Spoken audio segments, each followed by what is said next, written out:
నరపుత్రుడుగా మనుషుడుగా మనుష్య కుమారుడుగా లోకానికి వచ్చి నా పాప శిక్షణలో గ్రహించి నా కొరకే మరణించి సమాజంలో తిరిగి వచ్చి నా తండ్రి ప్రారంభిస్తూ వస్తున్నాను.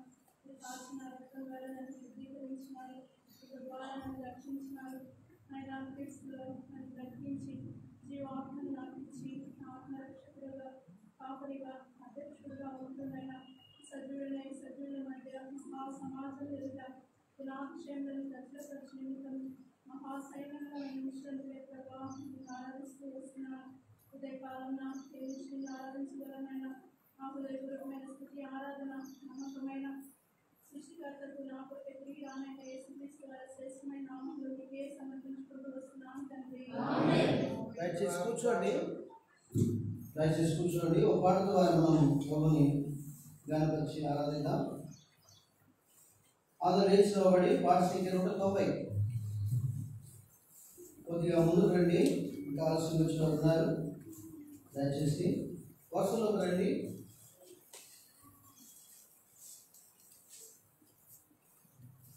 నా ప్రియమైన యేసు ప్రభు.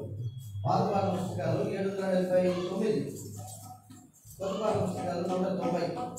నా ప్రియమైన యేసు ప్రభు. రండి, వరుసలోకి రండి, ముందుకు రండి. 190 పాట సంఖ్య.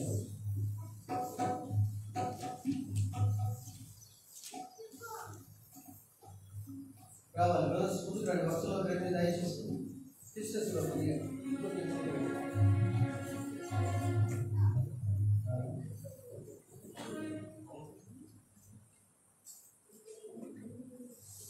నా ప్రియమైన యేసు ప్రభు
37వ అధ్యాయం 15వ వచనం నుంచి చివరి దాకా 28 వచనాలు ఉన్నాయి. 15వ వచనం నుంచి మార్చారు. మరియు యెహోవా వాక్కు నాకు ప్రత్యక్షమై ఈలాగు సెలవిచ్చెను.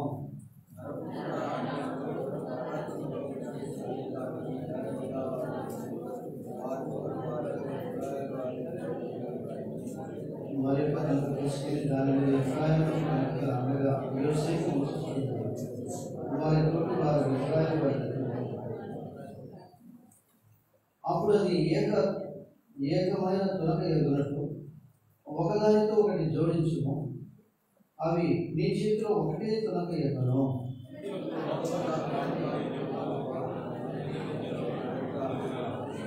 ఆ రెండు తునకలను వారి సమక్షంలో నేను చేపట్టుకుని వారితో ఇట్లను, ప్రభువైన యెహోవా సెలవిచ్చినదేమనగా, ఎఫ్రాయిము చేతిలోనున్న తునక అనగా ఏ తునక మీద ఇశ్రాయేలు వారందరి పేర్లను వారి తోటి వారి పేర్లను నేను ఉంచుతున్నో యోసేపు అను ఆ తునకను యూదా వారి తునకను నేను పట్టుకొని ఒకటిగా జోడించి నా చేతిలో ఏకమైన తునకగా చేసేదను.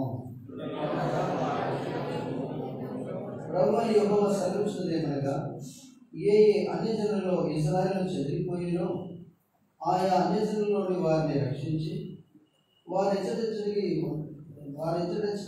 ఉన్నారో అతని నుండి వారిని సమకూర్చి వారి స్వదేశంలోకి తోడుకొని వచ్చి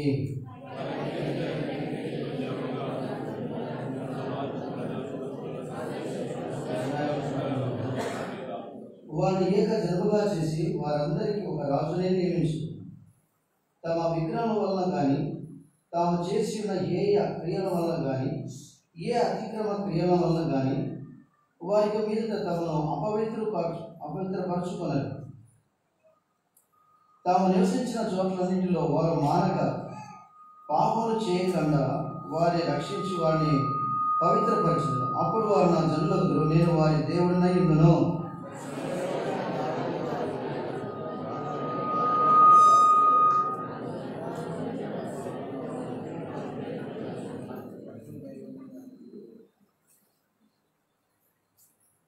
పన్నెండు వచ్చిందా? 25. సరే. మీ పితరులు నివసించినట్టు నా సేవకుడిని యాకోబులకు నేను ఇచ్చిన దేశంలో వారు నివసిస్తారు. వారి పిల్లలను వారి పిల్లలను అక్కడ నిత్యము నివసిస్తారు. నా సేవకుడైన దావీదు ఎల్లకాలం వారికి అధిపతి అయి ఉండును.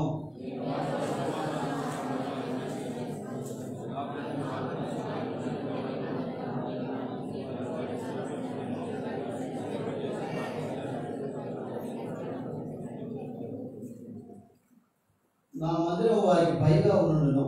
నేను వారి దేవుడినై ఉండును, వారు నా జనులై ఉందురు.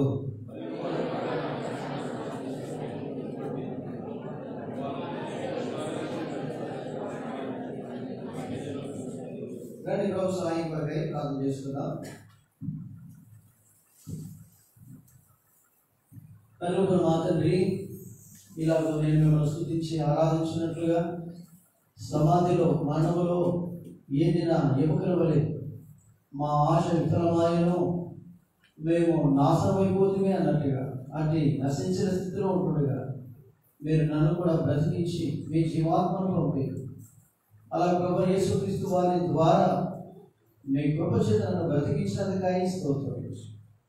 తండ్రి, మీ కృప ఎంత అమూల్యమైనదో, ఎంత ప్రశస్తమైనదో. ప్రభు యేసుక్రీస్తు వారి రక్తం ద్వారా, ఆయన శిలువ మరణం ద్వారా నన్ను బ్రతికింపచేసి నీతిమంతుల విశ్వాసం మూలముగా జీవించున్నట్టుగా తండ్రి, నా ఆంతరంగంలో మీరు మీ ఆత్మను పంపి అలా నన్ను బ్రతికింపజేస్తున్నందుకై స్తోత్రం. నేను జీవించున్నాను కనుక మీరు జీవించాలన్నట్టుగా విశ్వాసం మూలముగా బ్రతుకుడకై మీరు నాకు నేర్పుతూ వచ్చినందుకై స్తోత్రం. తండ్రి, ఇలా మిమ్మల్ని స్తుతించి ఆరాధించినట్టుగా నన్ను సజీవుడిగా ఉంచినందుకై స్తోత్రం. దేవా, మీ ప్రజల మధ్య నివసింపచేస్తూ ఈలాగ మీ నామమును కనపరుచినట్లుగా నన్ను కూడా మీ కొరకైన సైన్యముగా నన్ను చేసినందుకై మిమ్మల్ని స్తుతించి ఆరాధిస్తూ ఉన్నాను. తండ్రి, మీ కార్యం ఎంత గొప్పది తండ్రి. లెక్కింప సత్యముగా మహాసైన్యముగా ఈనాడు భూలోకంలో మీ ప్రజలు మీరు చేసుకొని మిమ్మల్ని కనపరుచినట్లుగా మీ గుణాతిశయములు ప్రచురపరుచినట్లుగా అటు శిలువను కూర్చిన వార్త దేవా నశించిన వారికి వెరితరం కానీ రక్షింపబడుచున్న మనకు దేవుని శక్తి అయి ఉన్నదన్నట్టుగా తండ్రి, మీ శక్తిని నా ద్వారా మీరు ప్రత్యక్షపరచుకోవడానికి మీరు ఇష్టపడినదిగా స్తుతిస్తున్నాను తండ్రి. మీ వాక్యంతో మాట్లాడు. సామర్థ్యం 18:4 ప్రకారం మీ కృపను కోరుకుంటున్నాను. మా అక్కర్లను మీరే తీర్చి మీరు అత్యున్నతుడిగా మహిమ తెచ్చుకోవాలి. మొదల స్తోత్రం చెల్లించుకుంటూ కనపరుస్తూ యేసుక్రీస్తు ప్రభు ప్రశస్తమైన నామములో స్తుతించి ప్రార్థిస్తున్నాము తండ్రి. ఆమేన్.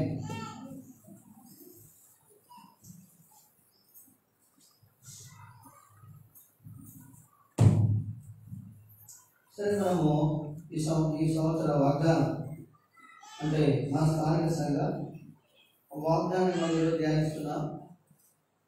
37:27 నా మందిరము వారికి పైగా నుండును, నేను వారి దేవుడిన ఇందులో వారు నా జనుల ఇందులో.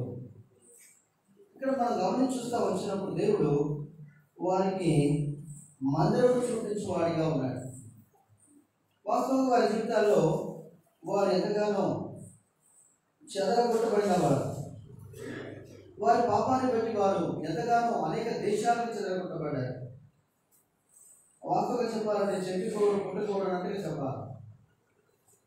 దేవుడు ఆ దినాల్లో వారిని మరి అలాగూ చెదరగొట్టాడు. చూడండి, 21వ వచనం చదువుకున్నాం అందరం కలిసి. 21వ వచనాన్ని అందరూ కలిసి చదువుకున్నాం. ప్రభువైన యెహోవా సెలవిచ్చినది ఏమనగా, ఏ అన్యజనులలో ఇశ్రాయేలు చెడిపోయారో ఆయా అన్యజనులలోని వారిని రక్షించి వారు ఎక్కడెక్కడ ఉన్నారు అచ్చటి నుండి వారిని సమకూర్చి వారి స్వదేశంలోనికి తోడుకొని వచ్చి. కాబట్టి ఇక్కడ 2 మాటలు మనం చూడగలం. ఒకటేమో వారిని రక్షించి అంటున్నాడు, రెండవదిగా మనం చూస్తూ వస్తే సమకూర్చి అంటున్నాడు. ఈ 2 సంగతులు మనం చూడగలం. ఇక్కడ రక్షించడం వేరు, సమకూర్చడం వేరు. కాబట్టి రక్షించడానికి ఆయన ఎంతో క్రయధనం చెల్లించవలసిన వాడిగా ఆయన ఉన్నాడు. యెషయా గ్రంథంలో మనం చూస్తూ వచ్చినప్పుడు రండి, యెషయా గ్రంథము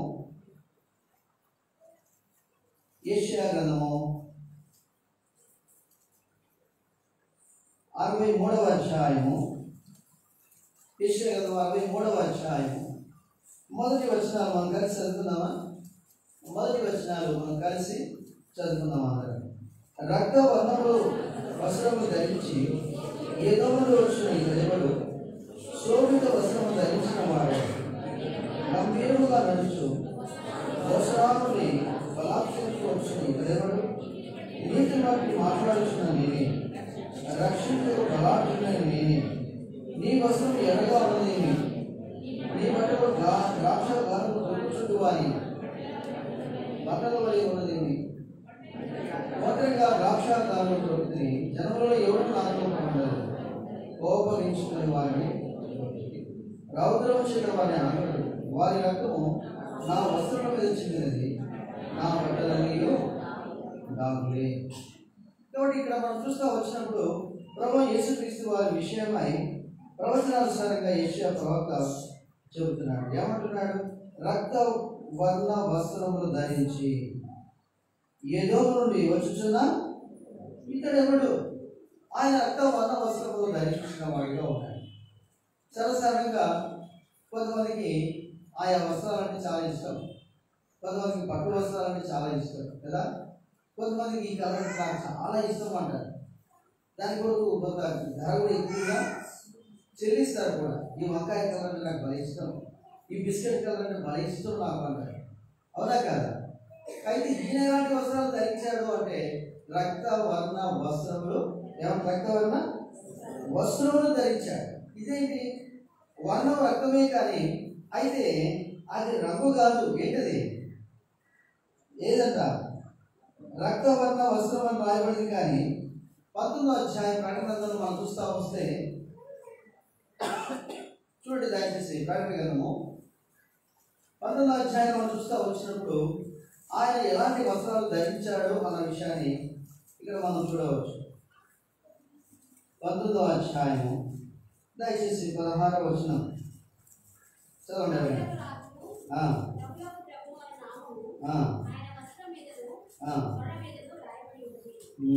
చూడండి ఏమని రాయిందంట? రాజులకు రాజును ప్రభువులకు ప్రభువును అను నామము ఆయన తొడ మీదను ఆయన వస్త్రం మీదను వ్రాయబడి ఉన్నది. తర్వాత మనం చూస్తూ వస్తే ఆయన రక్తవర్ణ వస్త్రములు ధరించుకున్న వాడిగా కూడా మనం చూడగలం. ఆ తర్వాత మనం చూస్తూ వచ్చిన ఇదే ప్రకటన గ్రంథం 13వ వచనం చదవండి. రక్తంలో ఉంచబడిన వస్త్రము ఆయన ధరించుకొని నేను ఏం ధరించుకున్నాడట? ఆ రక్తంలో ముంచబడిన. ఆ మాట చూడండి, ఏంటిదంట? ముంచబడిన అంటే ముంచబడ్డం అంటే చూడండి, సామాన్యంగా ఒక వస్త్రాన్ని ముంచాలి అంటే రక్తం చాలానే కావాలి. ఇక్కడ మీకు చాలా మంది నర్సులు ఉన్నారు కదా, మనిషికి ఎంత రక్తం ఉంటుందని ఎన్ని లీటర్లు ఉంటుంది?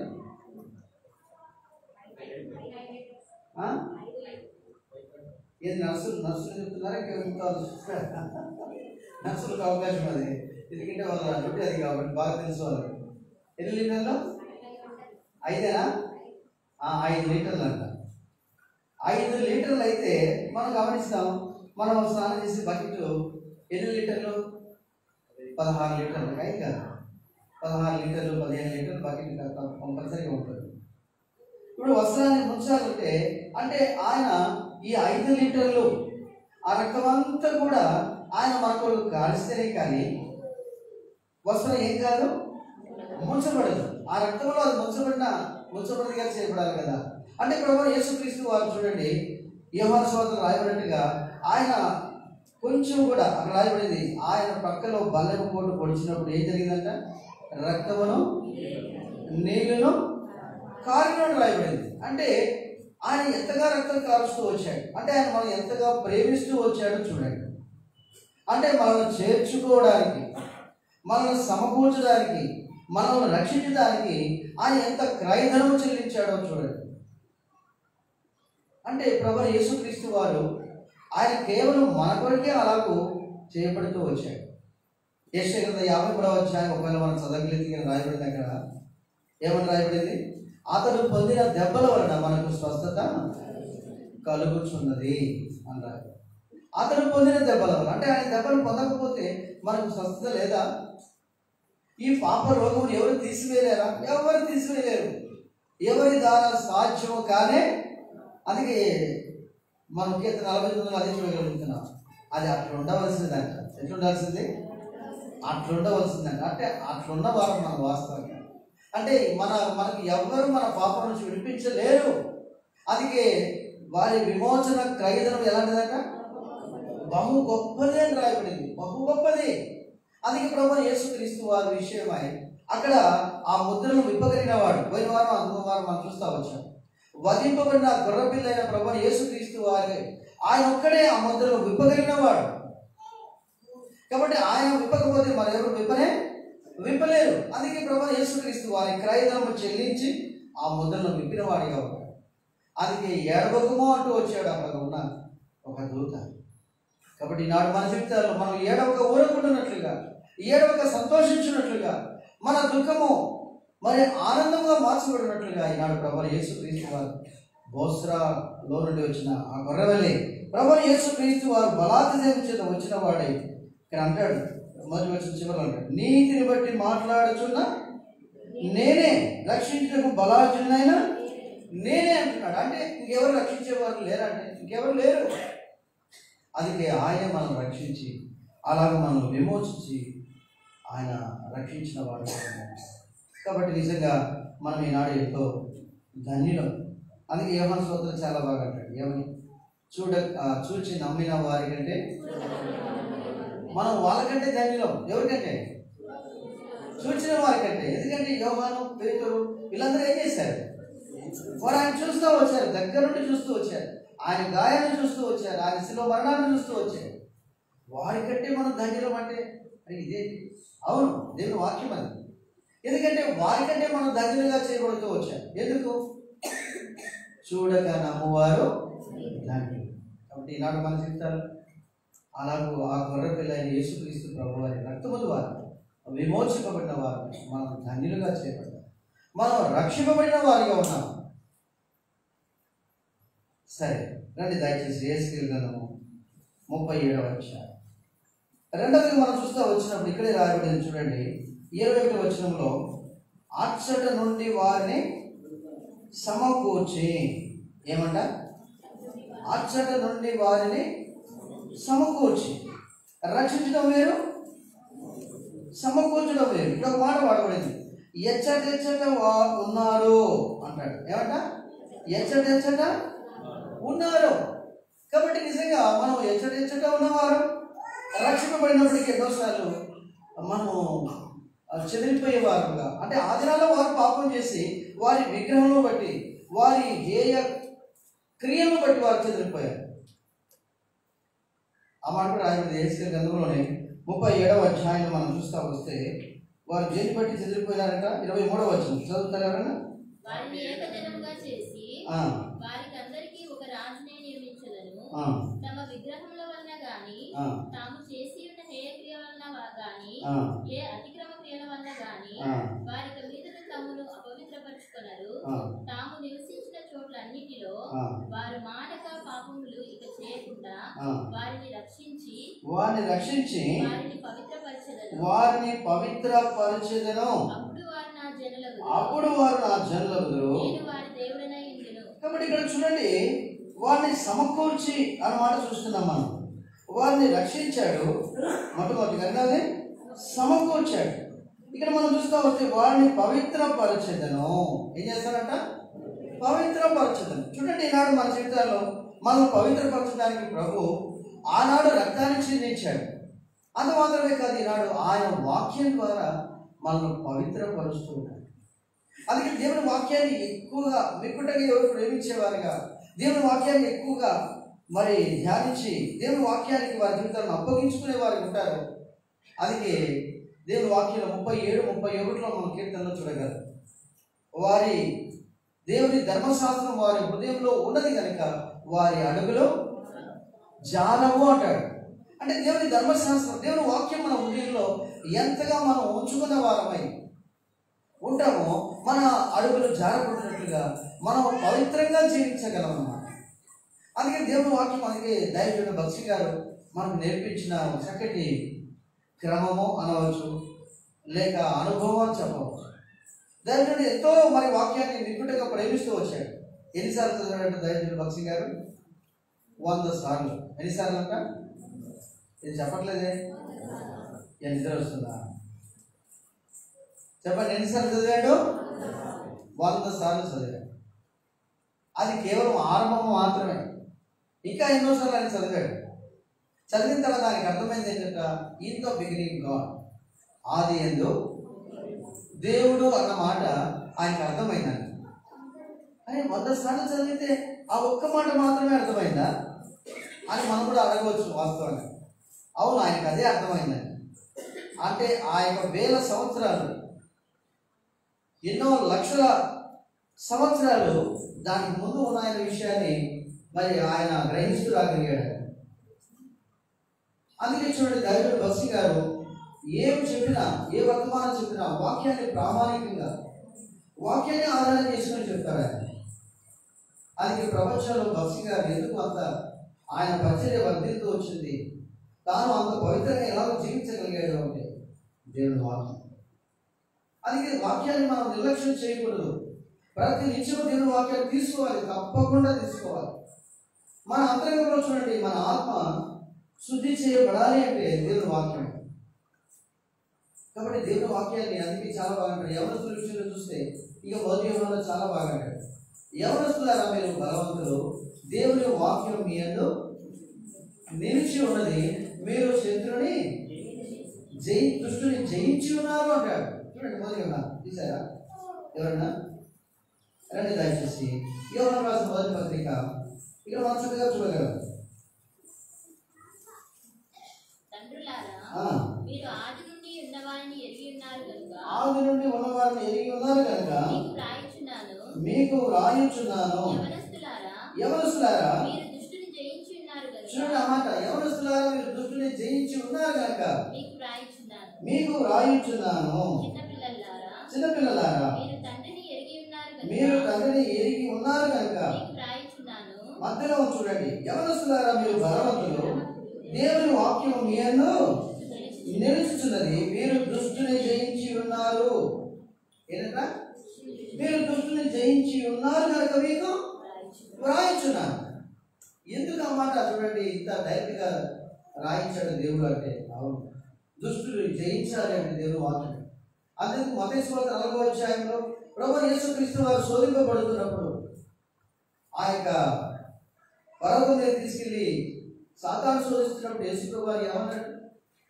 మంత్రాలు ఏమన్నా చదివాడా? మీకు చాలాసార్లు చెప్తా ఉంటారు. చదివాడా? ఓం క్రీం క్రీం అన్నాడా? పోతావలేదన్నా? లేదు. ఏమన్నాడు? ఇలాగూ రాయబడి ఉన్నది. ఏమన్నాడు? ఇలాగూ రాయబడి ఉన్నది, ఇలాగూ రాయబడి ఉన్నది అన్నాడు. అంటే సైతాను కూడా తెలుసా? అంటే ఎందుకు యేసు ప్రభువు సాతానుతో ఇలాగూ రాయబడింది, ఇలాగూ రాయబడింది రెఫరెన్స్ చెబుతున్నాడు? అంటే నువ్వు కూడా చదువుకోని అర్థం, నువ్వు తెలీదా అని అర్థం. అంటే సాతానికి అలా రెఫరెన్స్ ఎప్పుడైతే కోట్ చేస్తున్నాడో చూడండి యేసు ప్రభువు, ఇక వాడు తోక ముడిచేవాడు.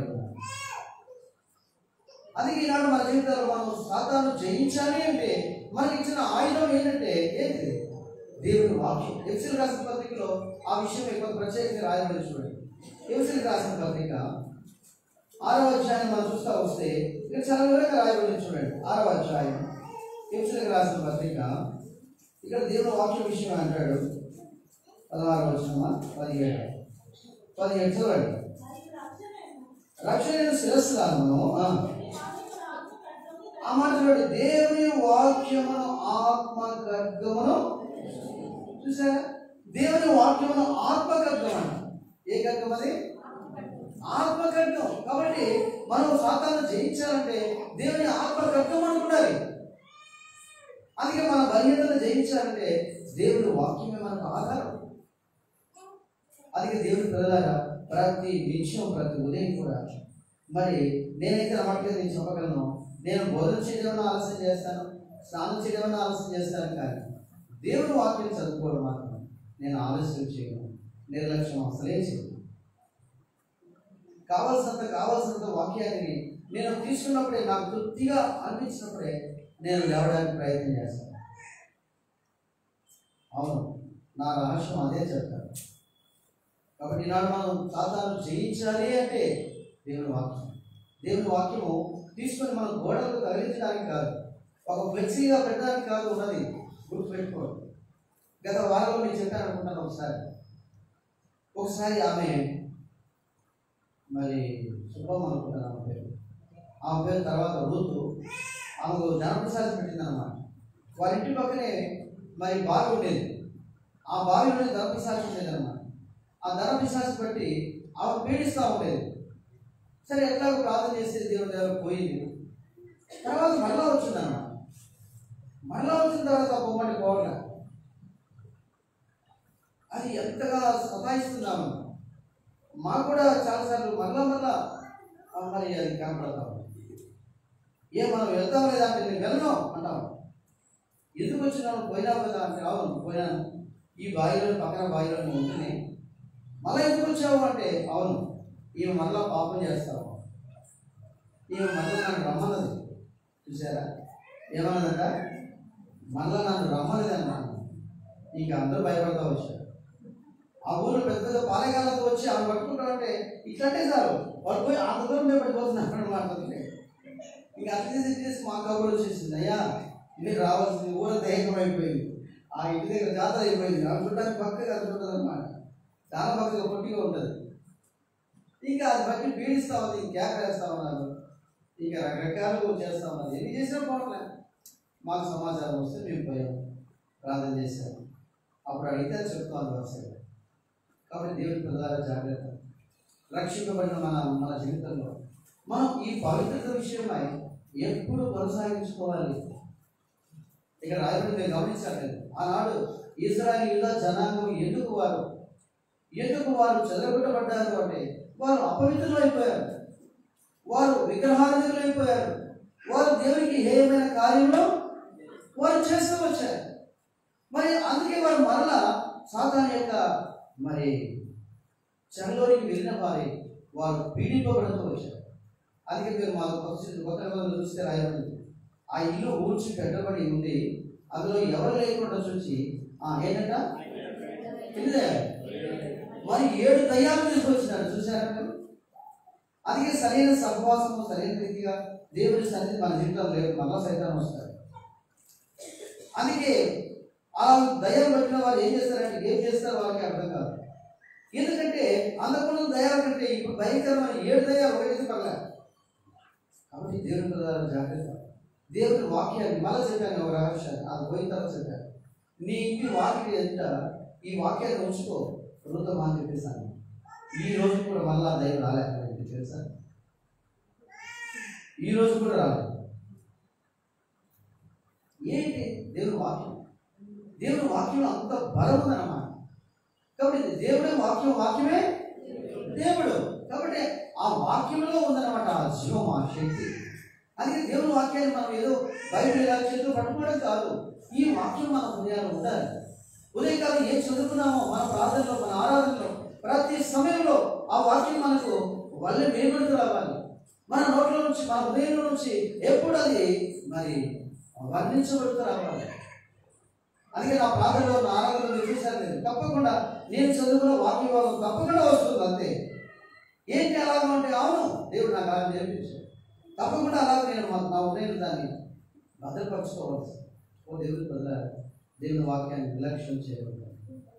ఎంతగా వాక్యాన్ని మనం ప్రేమిస్తామో ఆ వాక్యం మనం అంతగా ప్రేమిస్తాం. 119 కీర్తనలో 167 వచనం మనం చూస్తూ వచ్చినాం. యెహోవా నీ ధర్మశాస్త్రం ప్రేమించే వారికి ఎంతో నెమ్మది కలదు, వారు తోలి తొట్టులకు కారణమేమో లేదు అంటారు. ఎంతో నెమ్మది కలదంటే ఏం చేస్తాను నెమ్మది? ధర్మశాస్త్రాన్ని మనం ప్రేమిస్తున్నాం. అందుకే దానిని ఏంటి అంతగా అనేక మంది రాజుల కంటే తాను అంతగా పేరునికగా అన్నాడు. ఎందుకు ఆయన ఉన్నతులుగా చేపట్టాడు? కారణం ఏంటంటే కేవలం దీన్ని బట్టి. దేవుని ధర్మశాస్త్రం అంటే ఎంతో వికృతమైన ప్రేమ. ఒక సందర్భంలో నిజంగా దేవుని ధర్మశాస్త్రాన్ని అనుసరించకపోవడం చూసి నా కన్నీళ్ళు ఏరులై పారినట్టాడు. అంటే అంతగా దుఃఖపడతాడు. దేవుని ప్రజలు ఆ వాక్యం విడిచి వారి ఇష్టానుసారంగా తొలగి వెళ్తున్నప్పుడు దావీదు ఎంతగానో దుఃఖపడేవాడిగా ఉంటాడు. ఈనాడు మన జీవితాల్లో ఈ అభ్యాసం మనం కలిగి ఉండడం చాలా అవసరం. సరే, రక్షింపబడ్డాం. రెండవది సమకూర్పు. మూడవది మనం చూస్తున్నాం పవిత్రపరచబడి. కాబట్టి ప్రభు తన వాగ్దానం బట్టి సమకూరుస్తున్నాడు. నేను వారిని సమకూర్చుతున్నా అంటున్నాడు. అయితే మనం చేయాల్సిన పని ఉంది కదా, ఏం చేయాలా? ఆ ఇంట్లో ఆమె నాన్న పోగొట్టుకున్నప్పుడు ఏం చేసింది? లూకాసు సువార్తలో మనం చూస్తూ వస్తే ఏం చేసింది? ఏమంట ఆ ఇల్లు ఏం చేసిందంట? ఎలా కూర్చుంది? కొంతమంది చూస్తున్నారు, కొంతమంది చెప్పట్లేదు. సరే చదవండి. లూకాసు సువార్త 15వ అధ్యాయం 8వ వచనం చదవండి. ఏ స్త్రీకైనను 10 వెండి నాణెములు ఉండగా వాటిలో ఒక నాణెము పోగొట్టుకుంటే ఆమె దీపం వెలిగించి ఇల్లు ఊడ్చి అది దొరకు వరకు అది చూసారా? ఆమె చేసిన పని ఏం చెప్పండి చూద్దాం. దీపం వెలిగించి ఊడ్చి కాదు, చీకట్లో ఊడ్చితే ఏమైనా అంటే ఎక్కడ కష్టం అక్కడ ఉంటుంది. కొంతమంది అలాగే ఊడుస్తూ ఉంటారు, అవునా కదా? కనేస్తారు అన్నమాట. అంతే అంత కొంత మనసుల కిందికి, కొంత విలువ కిందికి, కొద్దిగా చాప కిందికి వెళ్ళిపోతుంది అనమాట. అంటే నేను ఊడ్చానంటారు. ఈ మధ్యలో మా పాప ఊడుస్తూ ఉంటే ఊడ్చమని చెప్పింది. ఊడ్చేసింది మా పాప. ఎంత త్వరగా ఊడ్చిన పని ఏమో అనుకుంటా ఉన్నా. ఆమె తెలుసు కదా, ఊడ్చావు పాప అంటే ఊడ్చాను అన్నారు. ఎక్కడ ఊడ్చాను? ఇక్కడే ఊడ్చాను. సరే చాప చాపతో ఉంది. సరే ఇక్కడ చూస్తే ఆ విలువ కింద అంతా పోయింది. ఏందమ్మా ఇంత త్వరగా ఊడ్చాడానికి కారణం ఇదే అంటే నవ్వుతుందమ్మా. అంటే కొంతమంది త్వరగా ఏదో చేసేయాలనుకుంటారు. కాదు, దీపం వెలిగించి దీపం వెలిగించకపోతే ఎక్కడ ఏమవుతుందో మనకు అర్థం అవుతుందా? కాదు. దీపం వెలిగించాలి. అందుకే చాలా మంది వాక్యం చదువుతారు కానీ వాక్యంలో ఉన్న సారాంశము అర్థం చేసుకోరు. అలా కాదు. ఈ దీపం వెలిగించిన అనుభవం ఏంటంటే ఎన్లైటింగ్, వెలిగింపబడాలి. వాక్యం చదవడం మాత్రమే కాదు. దేవా, ఈ వాక్యం ద్వారా నాతో ఏం మాట్లాడతాను? నాకున్న అలవాటు ఏంటంటే వాక్యం వాళ్ళు చెప్తా ఉంటే నేను రాసుకుంటూ ఉంటాను. ఇంకా దేవుడైనా నాకు మాట్లాడుతూ ఉంటాను. అది కూడా నేను నా డైరీలో రాసుకుంటూ ఉంటాను. అది నాకు అలవాటు. నేను అనుకునేవాడిని చాలాసార్లు, ఈ కాన్వకేషన్లో వాక్యం ఆయన ఇలా చెప్తున్నాడు కదా, అలా కాకుండా ఇలా చెప్తే ఎంత బాగుండేది, నాకు అవకాశం ఇస్తే ఎంత బాగుండేది అనుకునేవాడిని. నిజం వాస్తవం చెప్తున్నాను. పెద్ద పెద్ద ప్రసంగికులు వాళ్ళు చెప్తా ఉంటే ఇంగ్లీష్లో తెలుగులో ఇంగ్లీష్లో చెప్తా ఉంటే నేను రాసుకుంటా ఉండేవాడిని. అట్లా కానీ ఇది చెప్తే ఎంత బాగుండేవాడిని. ఎందుకు అంటే మా ఇష్టం అన్నమాట వాక్యం అంటే. ఇలా చెప్తే ఇంకెంత బాగుంటుంది.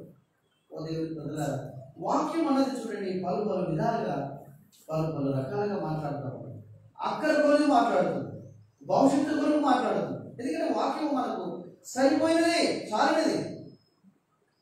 కాబట్టి వాక్యాన్ని బాగా మనసులో ఉంచుకోండి. ఆ వాక్యం వెలిగించినట్లు వాక్యాన్ని ప్రేమించండి.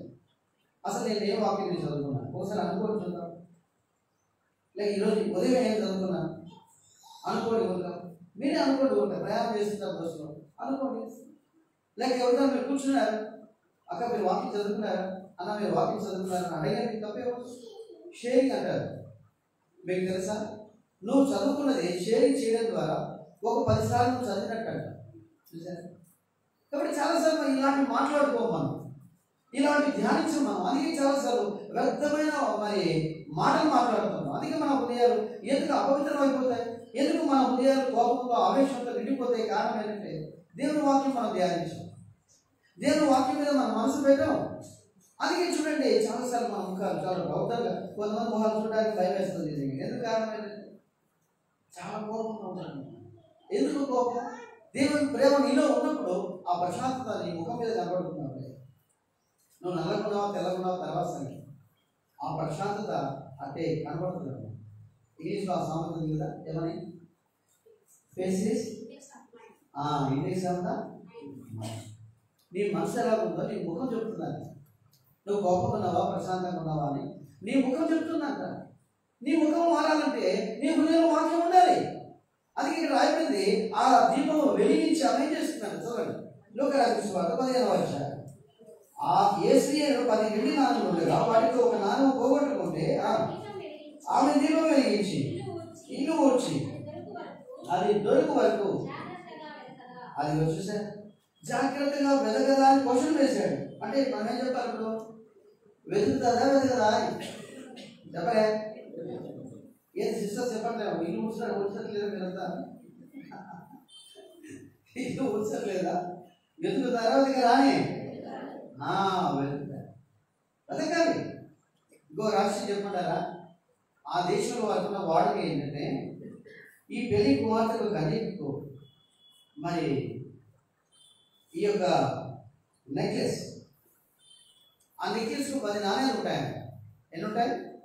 10 నాణ్యాలు ఉంటాయండి. ఆ 10 కూడా ఖచ్చితంగా ఈ చివరి నుంచి ఈ చివరి దాకా చాలా ఖచ్చితమైన కొలతతో అందంగా ఉండడానికి అది మరి ఒక ఏమనాలి, ఇప్పుడు ఈ ప్రధానం చేసిన తర్వాత వేస్తారు కదా, ఈ పిల్ల మాది అంటే రాజకీయ భాషలో నేను చెప్పేస్తాను, వాళ్ళ గుర్తు రావట్లేదు. ఈ పిల్ల మాది ఏం చేస్తారు? ఒక దండలో ఒక ఉంగరమో ఏదో వేస్తారు కదా, ఇస్తారు. అట్లాగా ఆ దేశంలో, ఇజ్రాయెల్ దేశంలో ఆ కన్యకను ప్రదానం చేసుకున్న తర్వాత వారికి ఆమెకు ఒక నెక్లెస్ ఇస్తారంట. దానికి ఎన్ని నాణ్యాలు ఉంటాయి? 10 నాణ్యాలు ఉంటాయి. కరెక్ట్గా ఆ మెడ సరిగ్గా కొలత ప్రకారంగా ఇక్కడ నుంచి ఇక్కడ దాకా కరెక్ట్గా కనబడుతుంటాయండి. అవి ఎట్లా మొత్తానికి ఆ దండలో ఆ నెక్లెస్లో ఏమంటే ఒకటి పోయింది. అది చాలా సీరియస్నెస్ అన్నమాట. ఇప్పుడు చేసుకోబోయే వాడు ఏమడుగుతాడు? నేను ఆలోచించిన నెక్లెస్ ఏదంటాడు. నెక్లెస్ ఉంది అంటే ఎక్కడ ఉంది? కరెక్ట్గా చూస్తా వస్తే ఎన్ని కనబడాలా? ఇప్పుడు చూడండి, ఆ కన్యకు ఎంత భయం ఉంటుంది కదా. ఒక నాణ్యం పోయింది అంటే ఇంకా ఆమె ఎక్కడ, నేను బాత్రూంలో పోగొట్టుకున్నానా, లేకపోతే నేను డ్రెస్సింగ్ రూమ్లో ఒక డ్రెస్సింగ్ చేసుకుంటా నేను పోగొట్టుకున్నానా, ఎంత టెన్షన్ కదా. ఈనాడు పవిత్రత విషయం కూడా అంతే. అపోస్తలుడైన పౌలు కొరింథీయులకు రాసిన 2వ పత్రికలో 11వ అధ్యాయం ఏమంటాడు? పవిత్రాలను కన్యకలుగా అంటాడు. చదవండి, తీసారు కదా. కొరింథీయులకు రాసిన 2వ పత్రిక 11వ అధ్యాయం ఏమంటున్నాడు అక్కడ? 11వ అధ్యాయం 2వ వచనం, దేవాసక్తితో మీరు ఆసక్తి కలిగి ఉన్నాను. ఎందుకనగా పవిత్రులైన కన్యకలుగా ఒకడే పురుషునికి అనగా క్రీస్తుకు సమర్పింపవలనని మిమ్మల్ని ప్రదానం చేస్తే గాని సర్పము తనకు యుక్తి చేత అవ్వను మోసపరిచినట్లు మీ మనసులలో చెరపబడి క్రీస్తు ఎడలున్న సరళత నుండి పవిత్రత నుండి ఎట్లయినా తొలగిపోనేమో అని అది చూసారా? మీరు భయం ఎవరికి? పౌలుకు. చూడండి ఆ మాట, పౌలు ఎందుకు భయపడుతున్నాడంట? మిమ్మల్ని ప్రదానం చేస్తుంది కానీ సర్పము ఎట్లంట చెప్పండి, తన కుయుక్తి చేత అవ్వను మోసపరిచినట్టు. చూసారా మాట? తన కుయుక్తి చేత. సాతానుడు ఎప్పుడు ఏం చేస్తారు తెలుసా మీకు? ఏం చేస్తారు? కుయుక్తి చేత. వాడు ఏదో రీతిగా మనలను మనం వెళ్తున్న శ్రేష్టమైన సమమైన మార్గం నుండి, రాస మార్గం నుండి ఎలాగైనా తప్పించాలని వాడు కుయుక్తి మార్గాలు మనల్ని ఉపయోగిస్తారు. జాగ్రత్త.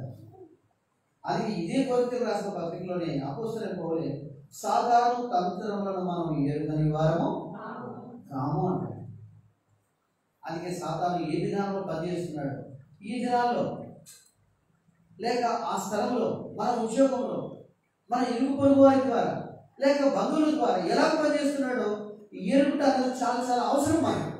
అంతేందుకు ఉదాహరణకు మనం చూస్తూ వస్తే యెహోషాపాతు రాజు మంచి పేరెన్నిక రాజు. యూదా రాజుల్లో మనం చూస్తూ వచ్చినప్పుడు దావీదు వలె నడుచుకుంటూ వచ్చాడు యెహోషాపాతు రాజు. అయితే ఒక్క విషయంలో తప్పిపోయాడు. ఏ విషయం చెప్పండి చూద్దాం. ఏ విషయంలో? ఆహాబుతో బియ్యం పొందే విషయంలో. ఒక్క ఆహాబు విషయంలో ఎప్పుడు బియ్యం పొందాడో చూడండి. తన కుమారుని వివాహం చేసుకున్న విషయంలో, ఈ చాలా విషయాల్లో మరి ఆహాబుతో పాటు యెహోషాపాతు ఏమయ్యాడు? తప్పిపోతూ వచ్చాడు. అందుకే చాలా జాగ్రత్త. మనం ఏదో సులభంగా అయిపోతుంది పెళ్ళి, మన పిల్లల విషయం కావచ్చు, లేక ఏ విషయమే కావచ్చు. చాలాసార్లు మనం ఏమనుకుంటామంటే ఏదో అయిపోయినప్పుడు జరిగిపోయి ఎందుకు ఈ తలకాయ చెప్పి. ఆమెమో కొంతమందికి స్త్రీలకు కూడా భలే పట్టింపు ఉంటుంది. ఏం పట్టింపు?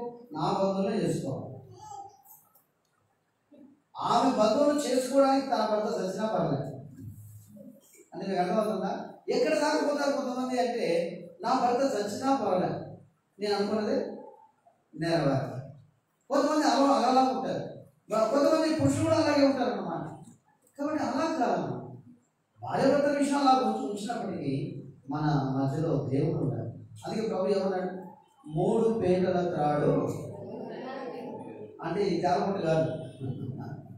చాలా మంది అనుకుంటారంటే 3 పేటల త్రాడు అంటే 3 ముళ్ళు వేయి 3 విల్లు వేయి అంటుంటారు. అప్పుడు జరుగుతూ ఉంటే అది కాదు. క్రీస్తు మనకు కేంద్రము కావాలి. మహిమలో ఉన్న ఫిలిప్ గారు కావచ్చు, లేక తిమోతి గారు ఎక్కువగా మాట చెప్పేవాడు. ట్రయాంగిల్ అని చెప్పేవాడు. త్రికోణం అని చెప్పేవాడు ఎప్పుడు ఆయన తిమోతి గారు. నాకు బాగా గుర్తుంది. ఆయన వాక్యం ఇస్తుండే కానీ నేను రక్షణ పొందాను కాబట్టి కొంత నాకు కొన్ని విషయాలు తెలుసు. ఆయన ఎప్పుడు చెప్తుండేవాడు ట్రయాంగిల్ ఎప్పుడు మన జీవితాలు అవసరం. భార్యాభర్తలు 2 కోణాలు అయితే 3వ కోణం ఎవరు? ప్రభువు యేసు క్రీస్తు వారు. కాబట్టి 3 పేటల త్రాడు త్వరగా తెగిపోయింది కదా అనేవాడు ఆయన. కాబట్టి యేసుక్రీస్తు ప్రభువారు మన మధ్యలో ఆయన నడిపించేవాడుగా మన జీవితంలో లేకపోతే మన కుటుంబాలు కావచ్చు, మన సంఘం కావచ్చు, చెల్లాసరైపోతుంది. అందుకే మనమందరం ఎక్కడికి ఏ సమస్య వచ్చినా ఎక్కడికి రావాలంటే దేవుని ఎందుకు రావాలి, దేవుని వాక్యం ఎందుకు రావాలి. అందుకే మనం చూస్తూ వస్తే ఆ దినాల్లో తెస్సలోనికే వారు, బెరియా వారు వాళ్ళందరూ ఏం చేశారంటే దేవుని వాక్యాన్ని వారు పరిశోధిస్తూ వచ్చారు. పౌలు ప్రసంగం చేస్తూ ఉంటే అక్కడ రాయబడింది మరి అలాగూ లేఖనంలో ఉన్న వాళ్ళే వారిని పరిశోధిస్తూ వచ్చారంట వారు. ఎంత ఆశ్చర్యం చూడండి. అందుకే మన దేవుని వాక్య విషయంలో మరి చెబుతున్నారా? ఏం చెబుతున్నారు వారు అన్న విషయము మనం రాసుకోవడం మాత్రమే కాదు, అలా ఉన్నవాళ్ళేమో ఎప్పుడు అందుకే ఆత్మీయ నా ఆశ ఏంటంటే బెతేలులో మేము అందులో పరిచయం చేస్తున్నాను. నేను వాక్యంలో మీరు ఎదగాలని నా ఆశ. కాబట్టి కొన్నిసార్లు నాకు ఇంట్లో కూడా ఏడుపు వచ్చేస్తుంది. నా ప్రయాసం అర్థమైపోతుంది. ప్రభా నా సమయం అంతా వృధా అయిపోతున్నాను. చాలా బాధపడుకోవచ్చు. ప్రతి చిన్న ప్రార్థన కోరికని ఎంతో పెద్ద వర్తమానాన్ని దేవుడు మీకు ఇస్తూ వచ్చాడు. వాక్యాన్ని నిర్లక్ష్యం చేయదు. అది ఒక దైవజనుడు అంటాడు, ఎక్కడ దేవుడు వాక్యము, దేవుడు ప్రతిష్ఠిత వారికి అనుగ్రహింపబడుతుందో అక్కడ వారి మధ్యలో దేవుడు ఉన్నాడు అనడానికి రుజువు అంట. నిరంతరం చేయగలదు. దేవుడు వాక్యాన్ని మనకి ఇస్తున్నాడు. ఆ వాక్యం విని మనం సరి చేసుకున్నాం.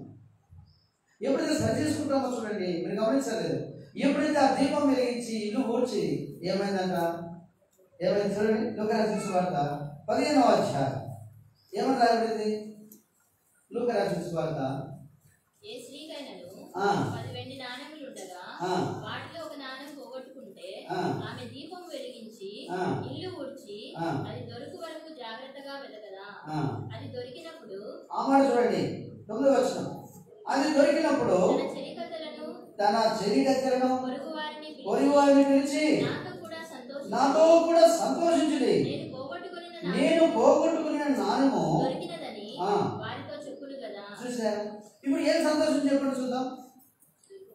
దొరికిన సంతోషం. ఏ సంతోషం? ఒకవేళ నేను అనుకుంటున్నాను, ఒకవేళ పెళ్లి కుమారుడు, కాబోయే పెళ్లి కుమారుడు తన మెడలో వేసిన ఆ నెక్లెస్, ఆ దండ ఆయన వేయడానికి వేసినప్పుడు లేక ఇచ్చినప్పుడు సంతోషమా, లేక పోగొట్టుకున్న నాణ్యం మళ్ళా ఆ దండకు సమమైన ఆ 10 నాణ్యాలు దొరికాయని ఎప్పుడు సంతోషం ఎక్కువ దొరుకుతుందా? దొరికినప్పుడే సంతోషం. ఎందుకంటే ఈ 9 నాణ్యాలు ఉన్నప్పటికీ కూడా చూడండి, ఆ 10వ నాణ్యం లేకపోవడం ద్వారా ఆ దండకు ఏముంది? వెలుతుంది. ఏముంది? వెలుతూ ఉందన్నమాట. అంటే 9 నాణ్యాలు ఉన్నప్పటికీ, అత్యంత యేసు ప్రభువు విషయం వెళ్దాం, 99 గొర్రెలు ఉన్నప్పటికీ ఆ తమ్ముడైన ఒక్కదాని విషయం ఆయన ఎంత చింతిస్తూ వచ్చాడు, దాన్ని ఎంతగా వెతకడానికి ఆయన ఇష్టపడుతూ వచ్చాడు అంటే అర్థమవుతుందా? కాబట్టి ఆనాడు కేవలం ఇశ్రాయేల్ జనాంగ విషయం మాత్రమే కాదు, ఒక్కటే ఉన్న అన్య జనాంగ విషయం కూడా. కాబట్టి తమ్మిపోయిన ఆ ఒక్క దాని విషయం కూడా ప్రభు చింతిస్తూ వచ్చాడు. ప్రభు దాన్ని వెలుగుతూ వచ్చాడు. ఈనాడు మన అంతరంగంలో చూడండి, మనం ఆయన ప్రదానం చేయబడ్డాం, మనం ఆయనలో రక్షణ పొందామని చెప్పడం కంటే సమకూర్చబడిన దాని యందు సంతోషించే వారికి మనం ఉండాలి. ప్రభు అదే చెప్తాడు, ఏమంటాడు? మీరు నాతో కూడా సంతోషించి తప్పిపోయిన నా గొర్రె ఏమన్నాడు చూడండి. లూకాసు సువార్త 15వ మీరు నాతో కూడా సంతోషించుడి, తప్పిపోయిన నా గొర్రె దొరికినదని. అది చూసారా యేసు ప్రభువు, మీరు నాతో కూడా సంతోషించు. అంతెందుకు మరి ఆ యొక్క చిన్న కుమారుడు వచ్చినప్పుడు తండ్రి ఏం చేశాడు చెప్పలే? ఎంతో సంతోషిస్తూ వచ్చాడు. ఎంతగా సంతోషించాడు అంటే ఆ సంతోషానికి గుర్తుగా ఏం చేశాడు చెప్పట్లేదు సరిగా? త్రోవిన దూడను వధించాడు. సంబరాలు చేసుకుంటున్నారు, మామూలు కాదన్నమాట. సంబరాలు లోకమంటారు కదా, అంబరాలు అమ్ముతున్నాయని. అలా మొత్తం బయట కూడా అందరికి వెళ్ళిపడుతున్నాయి. మరి ఏం పాటలు పాడుతున్నారు, ఏ వాయిద్యం వాయిస్తున్నారు? ఇవన్నీ ఇంటికి దగ్గరకు వచ్చాడో లేదో, ఎవరు పెద్ద కుమారుడు వచ్చాడో లేదో అప్పుడు వినపడింది. ఏంటి గోరంత ఏంటంటే, అదేనయ్యా మీ తమ్ముడు వచ్చాడయ్యా, మీ ఇంటికి వచ్చేసాడు. మీ తమ్ముడు అంటే నా తమ్ముడు ఎవరు? వాడు చూడండి, వాడు తండ్రితోనే ఉన్నాడు, తండ్రితోనే కలిసి ఉన్నాడు, తండ్రి చెప్పిన మాట చేస్తున్నట్టుగానే ఉన్నాడు. అయితే తండ్రి సంతోషంలో పాలు ఉండలేదు. ఓ దేవుని ప్రజలారా, అలాంటి పెద్ద కుమారులుగా మనం ఉండకుండా. అందుకే చూడండి, దుఃఖం ఎవరికంటే ఆయన పెద్ద కుమారునికి దుఃఖం చూడండి ఎంత బాధకరం కదా. ఆఖరిగా రాయబడింది ఇదే లూకాసు సువార్తలో ఏమని రాయబడింది? ఆయన బయటికి వెళ్ళి ఏం చేశాడంట? ఏం చేశాడు? 15వ అధ్యాయంలో ఆ విషయాన్ని మనం చూడగలం. 27వ వచనం, ఆ దాసుడు అతనితో నీ తమ్ముడు వచ్చి ఉన్నాడు, అతడు తన యొద్దకు సురక్షితంగా వచ్చినందున నీ తండ్రి క్రొవ్విన దూడను వధించనను. అతడు కోపపడి లోపలికి వెళ్ళనలేకపోయిన కనుక అతని తండ్రి వెలుపలకు వచ్చి లోపలికి రమ్మని బతిమాలు కోరిను. చూసారా? అంటే తండ్రిని బయటికి తీసుకొచ్చేవాడిగా ఉన్నాడు. ఒక మాట చెప్పాలంటే మామూలు వాడుక భాషలో తండ్రిని బయటికి ఇచ్చాడు. అంటే ఏంటంటే అంత మరి సంబరం జరుగుతూ ఉంది, అంత సంతోషంగా ఉన్నారు అందరూ. అలాంటి సమయంలో తండ్రి ఎదురుకి వెళ్ళి ఎక్కడ ఇక్కడ తమ్ముడు ఎక్కడ వారిని కనవాలి, ముందు వారిని చూడాలి అని అడగాల్సింది పోయి బయటికి మరి తండ్రిని రప్పించాడు. నేను లోపలికి రాను. వాడు వీళ్ళు కలిసిపోయి మరి చెప్పేశారు, అయ్యా మీ కుమారుడు పెద్ద కుమారుడు వచ్చేసారు, ఏది రమ్మని ఎక్కడ ఉన్నాడు, ఇక్కడ తమ్ముడు బయట, మీ కుమారుడు పెద్ద కుమారుడు బయటే ఉన్నాడు, రానంటున్నాడు. వచ్చి బతిమాలి తీసుకొచ్చి కొంతమంది అలాగే ఉంటారన్నమాట. అంటే వారి వ్యక్తిగత సంతోషానికి ప్రాముఖ్యత ఇస్తారు, కానీ మరి సమకూర్చబడిన ఆ గొడవ విషయమై ఎవరైతే నిజంగా తప్పిపోయారో వారు సమకూర్చబడడం వారికి ఇష్టం లేదు. చూసారా? అంటే మా ఉద్దేశం ఏంటంటే వాడు లేకపోతే వీరి భాగం కూడా నేనేం చేసేవాడిని చెప్పలేదు, వారి భాగం కూడా నాకు వచ్చేది, నేను అనుభవించేవాడిని. కాబట్టి వాడు వచ్చాడు కాబట్టి ఇప్పుడు వారి భాగం వారికి పోయేదిగా ఉంటుంది. కాబట్టి ఇప్పుడు ఎలాగైనా వాడు దుఃఖపడుతూ వచ్చాడు. దేవుని ప్రజలారా, మన హృదయం ఎలా ఉండాలి ఎప్పుడు అంటే విశాల. గుర్తుపెట్టుకోండి, రక్షింపబడిన మన జీవితాల్లో రోజు రోజుకి ఏం కావాలి అంటే మన హృదయాలు విశాలపరచబడుతున్నాం. సంకుచితం కావద్దు. ఎప్పుడైతే చూడండి మన హృదయాలు కఠినమైపోతాయో చూడండి, అవి సంకుచితం అయిపోతాయి. మనకంటూ ఒక లిమిట్స్ అనేది మనం ఏర్పరచుకుంటాం. ఈ లిమిట్స్లోనే మనం పనిచేసే వారికి ఉంటాం. ఇలాగే నాకు ఉండాలనుకునే వారికి ఉంటాం, ఇలాగే నాకు ఉండాలని శాసించే వారిగా ఉంటాం. చూడండి, ఆత్మ స్వాతంత్రం ఎక్కడ ఉంటుంది అంటే ఎక్కడ విశాల హృదయం ఉంటుందో అక్కడ ఉంటున్నాను. అర్థమవుతుందా? ఆత్మ స్వాతంత్రం లేకపోతే ఆత్మ దేవుడు పనిచేయనే పనిచేయదు. గుర్తుపెట్టుకో. కాబట్టి ఆత్మను మనం నడిపించాలనుకోవడం కాదు, ఆత్మ ద్వారా మనం ఏం కావాలి చెప్పలేదు నడిపించుకోవాలి. చాలా మందికి ఈ దినాల్లో రాష్ట్రం లేదు, కానీ చాలా మంది కలవర పడుతూ ఉన్నారు. ఈ కడ్డాల కొరకై, ఈ స్థానాల కొరకై, ఈ అధికారుల కొరకై ఎంతగా కలవర పడుతూ ఉన్నారు. నాకు బాగా గుర్తుంది, అరవింద గారు చాలా బాగా అన్నారు. ఆ దినాల్లో భక్తి గారు ఉన్న కాలంలోనే అంటూ వచ్చాడు. నాకు బాగా గుర్తుంది. ఆయన కోసం మరి వర్తమానం మనుషులను పంపించారు కర్నూలు. ఏమని, నిన్ను గవర్నమెంట్ పార్టీలో మెంబర్గా పెట్టాలని చూస్తున్నారు, కాబట్టి మీరు తప్పకుండా రండి, అగిత గారితో పాటు మరి ఫిలిప్ గారు అంతా ఉన్నారు, మీరు రండి అంటే ఆయన ఒకే ఒక మాట చెప్పడం పంపించారు. నేను దేవుని సేవ చేయడానికి దేవుడు నాకు అవకాశం ఇచ్చాడు, ఈ సేవ నేను చేయనివ్వండి చాలు, నాకు ఏ స్థానాలు నాకు అక్కర. నేను గమనించింది ఆయన ఒక్కరిని చూడగలిగాను. దైవ సేవకులు పెద్దవాళ్ళు ఉన్నవాళ్ళు ఆయన ఒక్కడే ఆ మాట, నాకు గవర్నింగ్ బాడీ వద్దు, ఏ కమిటీ మెంబర్ నాకు వద్దు, నా ప్రభుత్వం నేను ఇలాగే సేవించింది. మీరున్నారు కదా జాన్సన్ గారు, మీరున్నారు కదా సాంసన్ గారు, పెద్దవాడు, వాళ్ళందరికీ నేను పెద్దవాడు, ఆయన ఆ మాట లేవాడు. మేమున్నాము, మేము మీకు లోబడతాం, మీ మాట వింటాం, కానీ నీ చేయండి అని. నాకు ఆ మాట నా జీవితాంతో పనిచేస్తూ ఉంటుంది, ఎప్పుడు నీరు అంటా ఉంటుంది. దేవుడి ప్రధాన జాగ్రత్త. ఈనాడు ఈ లోకంలో మనం కోరుకునే స్థానం కావచ్చు, ఈ లోకంలో మనం కోరుకునే ఘనత కావచ్చు, అది నిలిచి ఉండేవి చాలాసార్లు మనకి ఇక్కడే సమస్య. అందుకే చాలాసార్లు కలవరము ఎందుకు మన హృదయాలు అంటే కారణం. చాలాసార్లు మనం తగ్గించుకొని పనిచేయడానికి, మనం ఒకరి కింద ఉండి పనిచేయడానికి, వారు చెప్పింది మనం చేయడానికి ఇష్టపడడం, నేనే అందరికీ చెప్పాలనుకుంటాం చాలాసార్లు. కాబట్టి అందుకే దేవుడి వాక్యంలో మనం చూస్తూ వచ్చాం. ఇక్కడ చాలా చక్కగా మీరు గమనించి ఉంటారు. ఏసీఎల్ గ్రంథంలో మనం చూస్తే ప్రభు వారికి ఒక కీవర్డ్స్ ఏంటంటే, నా మందిరం మీకు పైగా వచ్చింది. ఏంటి అంతకాలం ప్రభు ఏం చెప్తూ వచ్చాడు? నేను పరిశుద్ధులనే ఉన్నాను కనుక మీరు పరిశుద్ధులై ఉండని చెప్తూ వచ్చాడు. అయితే ఇక్కడికి వచ్చే లోపుగా అదే లేవియ కాలంలో అదే మాట అంటాడు, నా మందిరం మీ మధ్య ఉంచుదను, నా మనసు మీ యందు ఆశ్చర్యపడదంటారు. మీరు గమనించారు లేదు?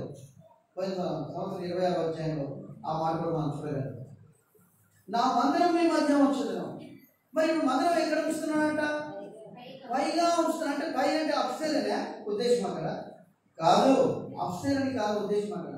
అంటే మీకు అన్నిటికంటే ఉన్నతమైనది, శ్రేష్టమైనది ఏంటంటే దేవుని మందిరం. ఓ దేవుని ప్రజలారా జాగ్రత్త. దేవుని మందిరం విషయం మనం ఏమాత్రం నిర్లక్ష్యం చేయడానికి వీలు లేదు. మీరు గమనించారా? వాడు ఆ పెద్ద కుమారుడు మీరు గమనించారు లేదు? వాడు దేని నిర్లక్ష్యం చేశాడు? తండ్రిని నిర్లక్ష్యం చేశాడు. తండ్రి ఇంటిని కూడా ఏం చేశారు? నిర్లక్ష్యం చేశారు. అందుకే చూడండి, వారికి కోపం, ఆవేశం. చాలాసార్లు మనం ఊరికి కోపడుతుంటాం, ఊరికి ఆవేశపడుతుంటాం. ఎందుకు ఆవేశం చెప్పండి? ఎందుకు కోపం? యాకోబు రాసిన పత్రికలో ఉంటాడు, నరుని కోపము, మనుషుని కోపము దేవుని నీతిని నెరవేర్చుతాం. దేవుని నీతిని మనం నెరవేర్చడానికి ఉండలేము. కోపడడం ద్వారా త్వరగా కోపడతాం. ఏం ప్రయోజనం చెప్పండి? ఎన్నిసార్లు ఇలా మనం కోపడతాం? ఏం మన జీవితంలో కొద్దిగా ఓర్చుకోలేము. మనం ఎదుటివాడు ఏదో అన్నాడు, ఇంకొకటి ఎవడో ఏదో అన్నాడు, ఓర్చుకున్నాం. ప్రభు చూద్దాం, పెద్దవాళ్ళు చూస్తూ వచ్చిందమ్మా. ఇప్పుడు 12వ అధ్యాయం ప్రభు ఏమని రాయించాడు? ప్రభువును తలంచుకోండి. ప్రభువును తలంచుకోండి. ప్రభువు మనం తలంచుకున్నప్పుడు నిజంగా మన శ్రమ ఏ పాటిది అనిపిస్తుంది. భవానీ శంకర్ని మీకు తెలుసు అనుకుంటాను, కడపలో ఉండేవాడు తిమోతి. ఆయన అన్నాడు ఒకసారి, నాకు బాగా గుర్తుంది, నా స్థానంలో యేసు ప్రభు వారు ఉంటే ఏం చేసేవారు అని ఆయన అనుకుంటాడంట. ఆయన చెప్పాడు ఒకసారి, ఒక యవనస్తుడు ఆయన బాగా నిర్లక్ష్యంగా అవమానకరంగా మాట్లాడాడు. నలుగురిలో అందరితో మాట్లాడాడు. ఆయన అంతే తల ఉంచుకొని కన్నీళ్ళు గారుస్తూ వచ్చాడు. కన్నీళ్ళు గారుస్తూ ఆయన అనుకున్నాడు, నా స్థానంలో యేసు ప్రభు వారు ఉంటే ఆయన ఏం చేసింది వాడు అనుకున్నాడు. ఆయన చెప్పాడు. ఆయన చాలా సంతోషం అనిపించింది. అలాగే అనుకుంటామా అయితే, నా స్థానంలో యేసు ప్రభు వారు యేసు ప్రభు వాడు ఎక్కడ ఉంటాడో మనం కోపం వచ్చాడు కదా, అవునా కదా? యేసు ప్రభు వారు ఎక్కడ ఉంటాడో అలాగే అభ్యాసం చేసుకోవాలి. మన పెద్దవాళ్ళం అవుతున్నాం, వయసు పెరుగుతాం. మన పిల్లలు మన అడుగు జాడలు చూడగలుగుతున్నారు. మా నాన్న ఏం చేస్తున్నాడు, మా అమ్మ ఏం చేస్తున్నారు, మన ప్రవర్తన వారు ఏం చేస్తున్నారంటే వారు చూసేవారుకుంటున్నారు. అలాంటప్పుడు మనం ఎంత మాదిరిగా, ఎంత జాగ్రత్తగా మనం ఉండగలిగితే వారిని అంత త్వరగా రక్షణలోకి తీసుకురావాలి. మనం ఎంత నిర్లక్ష్యంగా ఉంటామో చూడండి, వారు రక్షణ పొందడం అంత ఆలస్యం అవుతుంది. ఒకవేళ వారు రక్షణ పొందిన, ఇంకో మాట చెప్పినామండి, ప్రభు యొక్క ఉద్దేశం ఏంటంటే మన స్థానంలో వారిని ఉంచాలి. ఇది నా మాట కాదు, అపోస్తలుల కార్యంలో 2వ అధ్యాయం రాయబడింది. 2వ అధ్యాయం తీసుకురాగలన్నా, 2వ అధ్యాయం 37వ వచనమా రండి దయచేసి. అపోస్తలుల కార్యంలో 2వ అధ్యాయం దయచేసి 37 కాదు,